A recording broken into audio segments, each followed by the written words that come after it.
¿De qué vamos a hablar, Horacio? Mira, ayer en el cohete de la luna, Ujú.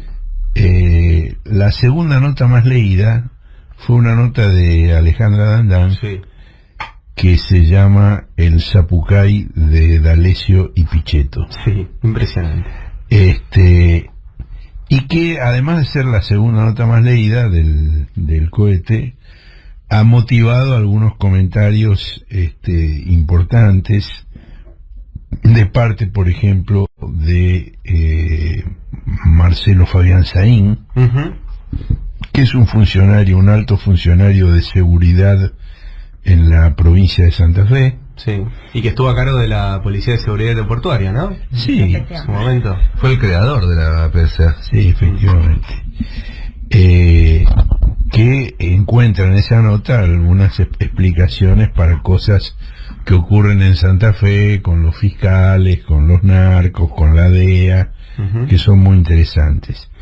La nota de Alejandra Dandán se refiere al testimonio que prestó ante el juez de Dolores, Alejo Ramos Padilla, el ex juez federal de Corrientes, Soto Dávila, Ujú. que cuenta que fue forzado a renunciar por medio de una práctica extorsiva conducida por Marcelo Sebastián D'Alessio, el sobrino del escribano general de gobierno de Macri e hijo del encuestador D'Alessio Irol Berenstein.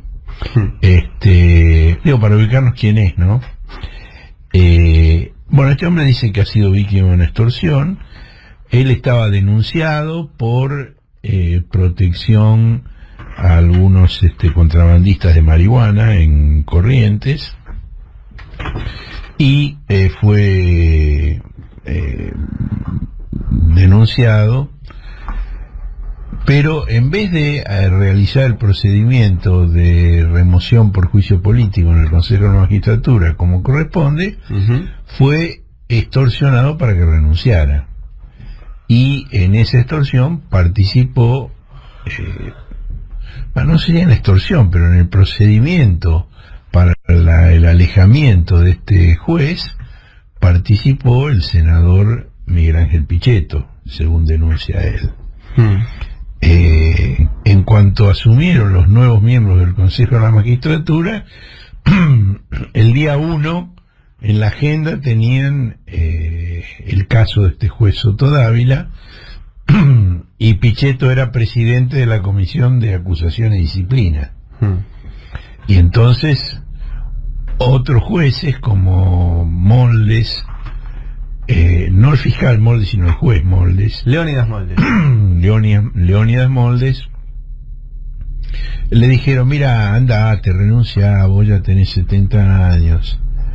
Le dieron a entender que de otro modo estaba Complicado. el mismo lo llevaron también a hablar con Garabano, es decir, el mismo tipo de procedimiento que denunciaron otros magistrados.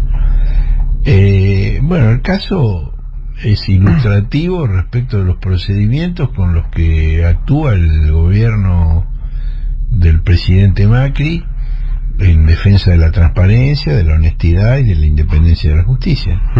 En eso consiste. También participa en el procedimiento Luis María Cabral, el juez a dedo que entró por la ventana de la Cámara de Casación. Ujú. El eterno subrogante. El eterno subrogante.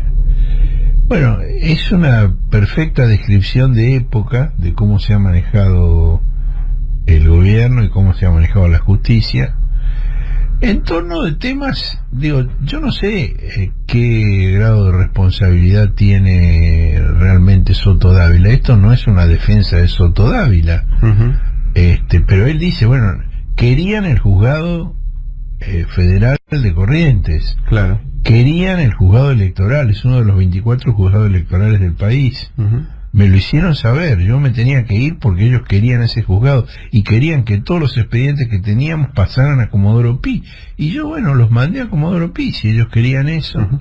Además, la nota tiene un archivo muy interesante de TN. De Sí, D'Alessio una en entrevista TN. a D'Alessio. Digo, me hizo acordar eso, porque ahora también hubo una defensa muy fuerte de Daniel Santoro, etcétera, de cuál ha sido el rol de las empresas de medio, no de los periodistas, de las empresas, porque no se te cuela un D'Alessio a operar un juzgado clave en Corrientes en un noticiero de TN, no se les pasa por alto. Bueno, además D'Alessio habla en primera persona del plural, dice nosotros, claro. Y ahí en la nota hay gente que declara que dice nosotros. La otra persona de nosotros es Patricia Bullrich. Claro, sí. Él actuaba en nombre del Ministerio de Seguridad. Claro. Y Marcelo Fabián Saín se refiere al rol de la DEA. Es decir, es toda una combinación a espaldas de la opinión pública, donde se cuecen temas de enorme trascendencia e importancia en la más absoluta oscuridad, con aprietes, con extorsiones y con personajes oscuros como Marcelo Sebastián D'Alessio, pero que lo ves funcionar junto con otros personajes públicos como Patricia Bullrich, como Miguel Ángel Pichetto, como Luis María Cabral, ¿Hubo otro dato? Caravano. Hubo otro dato en el cohete, no sé si está en la nota de Alejandra Danam o en la tuya, que mencionan a Diego Iglesias, que no es el periodista, sino que es el fiscal a cargo de la Procunar, de la Procuraduría de Narcotráfico. No, es la nota de Alejandra. De Alejandra. Alejandra Danam dice, bueno, que desde que se fue Gil Carbó, la Procunar ha quedado en manos de la DEA. Claro, ese dato es tremendo, porque ahí entendés otras cuestiones por las que Gil Carbó molestaba. Pero claro, por supuesto. O sea, tenía un procurador de narcotráfico que le decía no trabajes con la DEA ni hagas lo que te dice la DEA.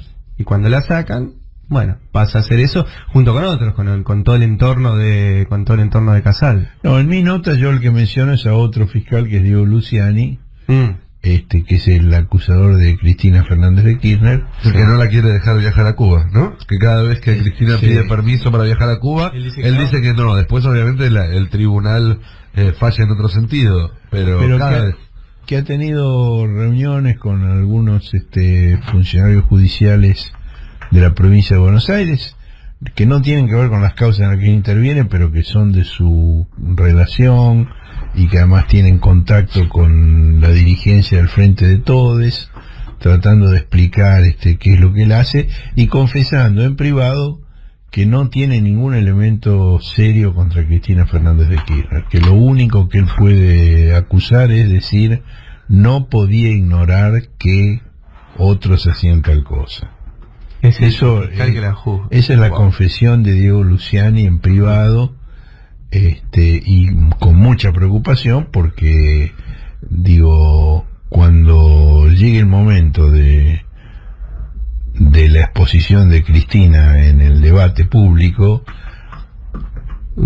esa gente va a quedar en calzoncillos. El otro día, Horacio, mencionábamos acá cómo se va hay una constante que se repite en todos los casos de lawfare, que ante la ausencia de pruebas, se toma esa ausencia de pruebas como parte. En Brasil, por ejemplo, dicen que el hecho de que no hubiera pruebas de que Lula fuera dueño del departamento probaba que esas pruebas habían sido ocultadas.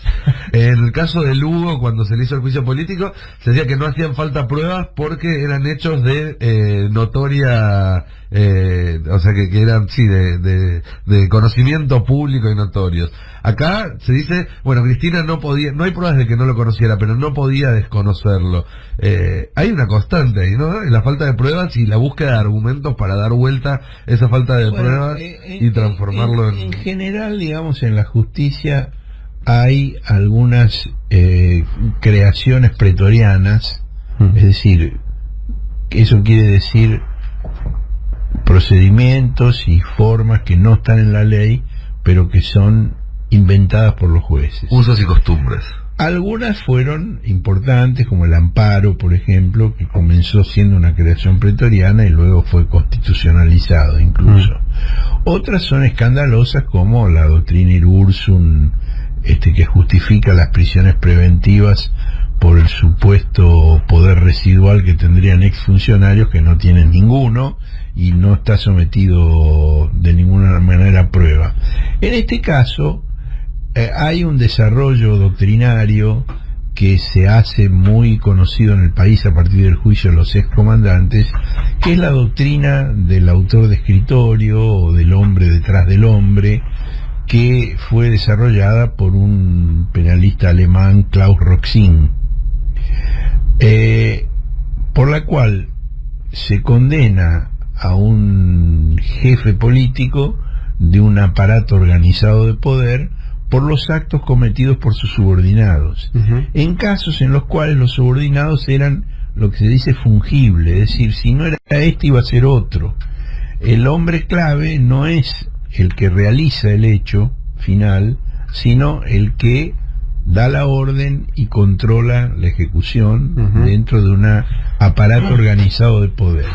Bueno, eso vale para el caso de una dictadura como la que hubo en la Argentina, donde la Junta Militar y sus miembros controlaban absolutamente todo y nadie podía evadir ese control y dejar de cumplir con los requisitos que ellos planteaban. Ahora, transponer esa doctrina al funcionamiento de una institucionalidad democrática es un soberano disparate.